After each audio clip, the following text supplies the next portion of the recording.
Hola, ¿qué tal? Aquí inicia una nueva emisión informativa de Directo América por France 24. Yo soy Andrés Besa Muñoz y a continuación los titulares.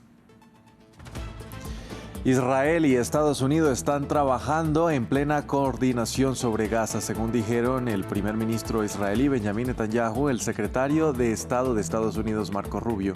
Ambos ofrecieron una rueda de prensa tras una reunión en Jerusalén en la que también discutieron sobre Irán y Líbano. Europa no será parte de las conversaciones de paz en Ucrania, así lo anunció el enviado de Donald Trump para el territorio ucraniano durante la conferencia de Múnich. Países europeos llaman al continente a rearmar a Kiev y poner máxima presión sobre Rusia. Se cumple un año de la muerte en prisión del líder opositor ruso Alexei Navalny. Cientos de personas se reunieron alrededor de su tumba en Moscú para rendirle homenaje.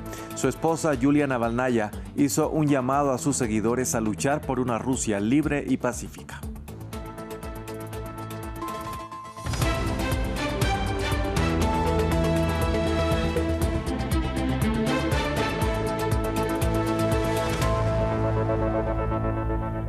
Vamos a empezar en Medio Oriente. Hoy Hamás denunció una seria violación de la tregua al reportar que un ataque aéreo israelí causó la muerte de al menos 3 policías miembros del grupo islamista en el sur del enclave.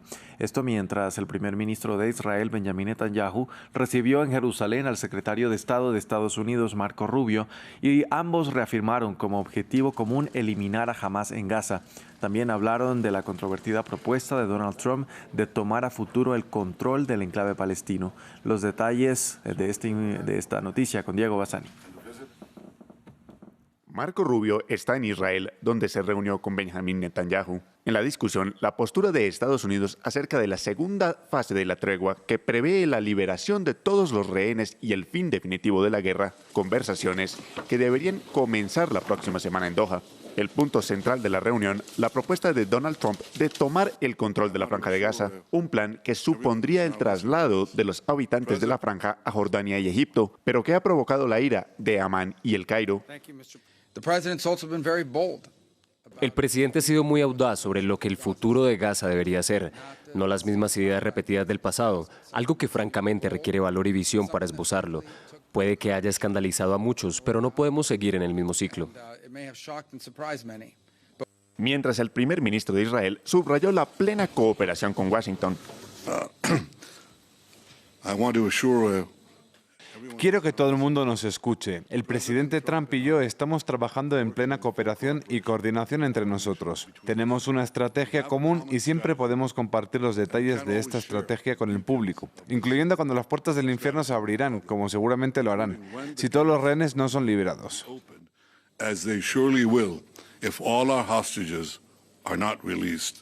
El sábado, mientras Rubio aterrizaba en Israel, en la Plaza de los Rehenes de Tel Aviv, cientos de ciudadanos pidieron al gobierno hacer todo lo posible para evitar la reanudación del conflicto. La primera fase de la tregua finaliza el 1 de marzo y más de 70 rehenes israelíes están aún en manos de Hamás.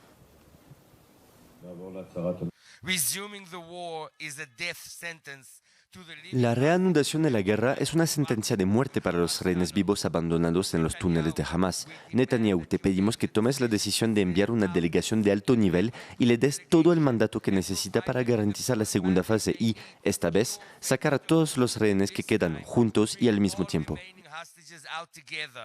Una cumbre de 5 países árabes se llevará a cabo el 20 de febrero en Riad para encontrar una respuesta conjunta al plan del presidente de Estados Unidos.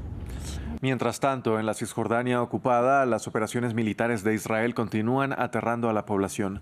Muchos residentes de la zona han tenido que abandonar sus casas, mientras desde Naciones Unidas hablan de una huida sin precedentes en décadas.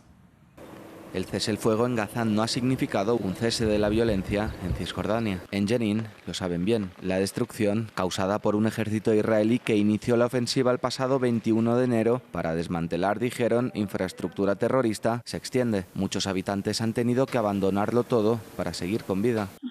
Mi casa desapareció, al igual que todo lo que poseía. ¿Qué debo hacer? No puedo hacer nada. El ejército ha atacado particularmente el campo de desplazados de Jenin, por lo que muchos palestinos han tenido que huir, pero la violencia continúa en la ciudad. Aquí se siente como en el campo de nuevo. Esto parece el campo de desplazados de Jenin. Atacan de la misma forma bárbara, es irreal. Una violencia que llega a todos los rincones, incluso a las mezquitas. Las excavadoras de la ocupación llegaron y destrozaron la calle. Entraron en la mezquita, rompieron ejemplares del Corán y manipularon su contenido. Por ello, las Naciones Unidas condenan enérgicamente unas operaciones que se han llevado la vida de decenas de personas por delante. La Oficina del Alto Comisionado de las Naciones Unidas para los Derechos Humanos condena la intensificación de la operación israelí en el norte de Cisjordania y pide el cese inmediato de la alarmante ola de violencia y desplazamientos masivos. 44 palestinos han muerto hasta ahora y hay miles de desplazados. Unos desplazados que se cifran en al menos 40.000. Este domingo se termina la cumbre de seguridad en Múnich, un encuentro marcado por las declaraciones de los representantes de Estados Unidos que quieren negociar con Vladimir Putin para poner fin a la guerra en Ucrania, mientras los líderes europeos llaman a ejercer la máxima presión sobre Moscú. Los detalles con nuestro periodista Xavier Colás.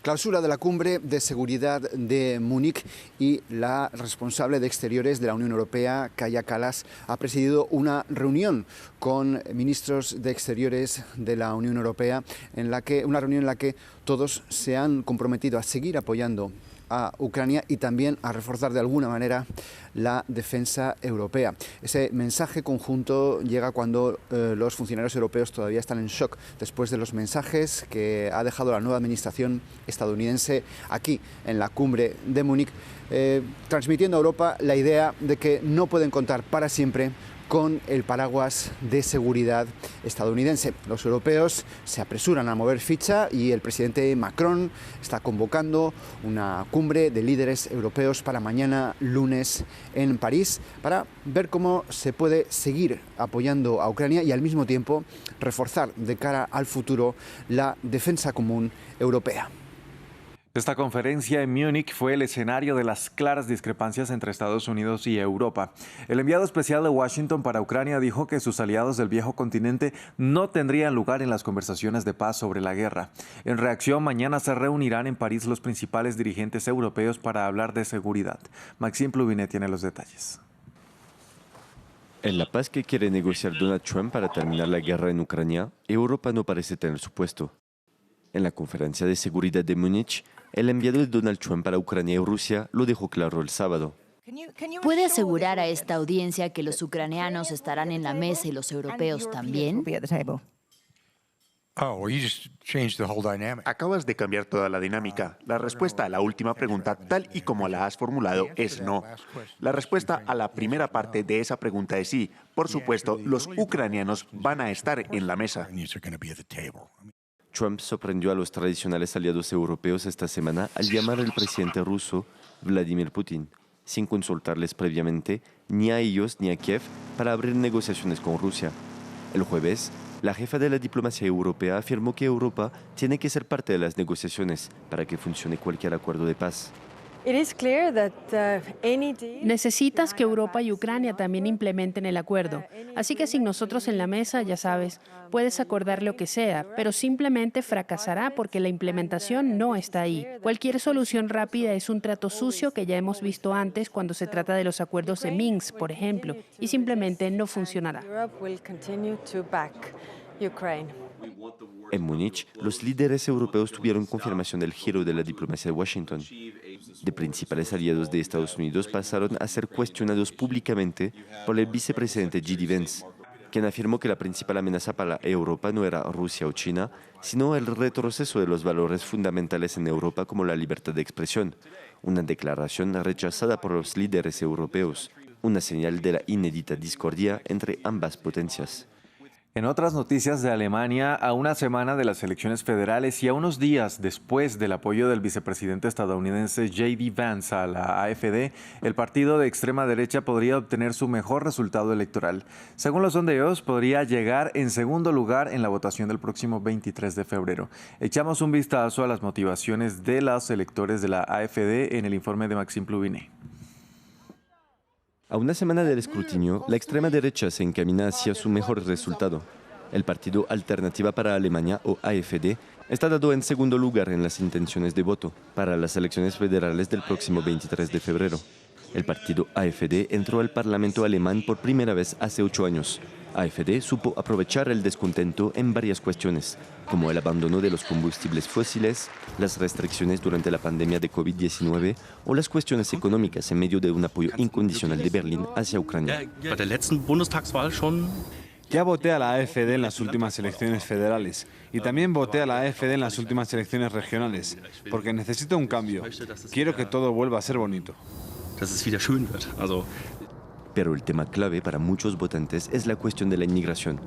Alice Weidel, su candidata para ser la próxima canciller, ha adoptado el término remigración, ya que el partido pide deportaciones a gran escala de personas indocumentadas.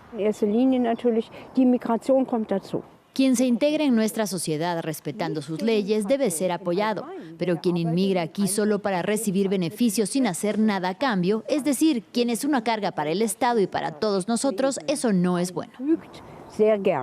El partido AfD está representando 14 de los 16 parlamentos estatales, pero el partido es más fuerte en el este, antiguamente bajo control comunista y que, 35 años después de la reunificación del país, sigue menos próspero que el oeste.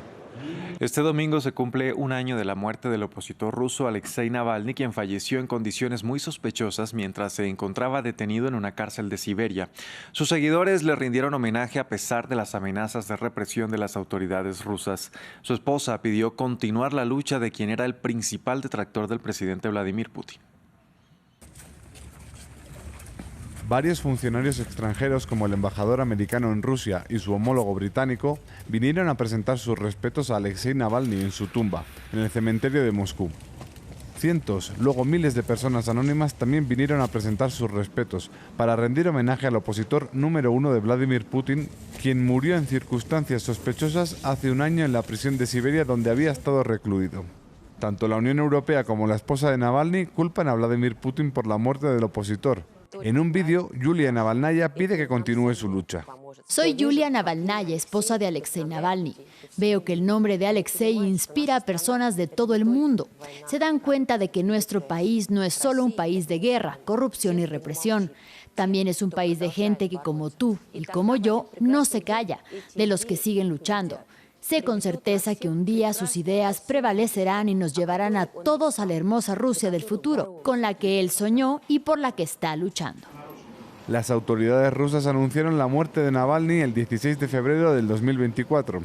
Había sido encarcelado 3 años antes, en el 2021, a su regreso a suelo ruso tras recuperarse de un envenenamiento en agosto del 2020. La versión oficial sobre su muerte, hecha pública el pasado agosto por Rusia, es que el líder opositor murió por causas naturales, debido a una arritmia. Su muerte provocó la indignación internacional. A pesar de la represión, decenas de miles de personas asistieron a su funeral. En Austria, las autoridades dijeron que el sospechoso de haber realizado un ataque con cuchillo el sábado en la ciudad de Villach, que causó la muerte de un menor, es un seguidor del autodenominado Estado Islámico. En una rueda de prensa, la policía añadió que el sujeto, un ciudadano sirio de 23 años, se había radicalizado por internet, que había jurado lealtad al grupo terrorista y tenía una bandera de esta organización en su apartamento. En India, a 18 aumentó el número de muertos, entre ellos 5 niños, tras una estampida en una estación de trenes en Nueva Delhi. De acuerdo con reportes de medios locales, el hecho ocurrió cuando miles de personas esperaban abordar un tren hacia el lugar donde se celebra el festival Mahakumbh en el norte del país, que el mes pasado de hecho fue el escenario de otra estampida en la que 30 personas perdieron la vida. El primer ministro Narendra Modi envió sus condolencias a las familias. Y cerramos en Venecia. Las calles y canales de esta icónica ciudad se llenaron de colores en el tradicional carnaval que se celebra cada año. Esta edición rinde homenaje a los 300 años del nacimiento del polímata Giacomo Casanova. Decenas de personas disfrazadas desfilaron por el agua en decoradas góndolas para el deleite de una multitud de espectadores. Con estas imágenes despedimos este informativo en France 24. Gracias por acompañarnos. Continúen con toda nuestra programación.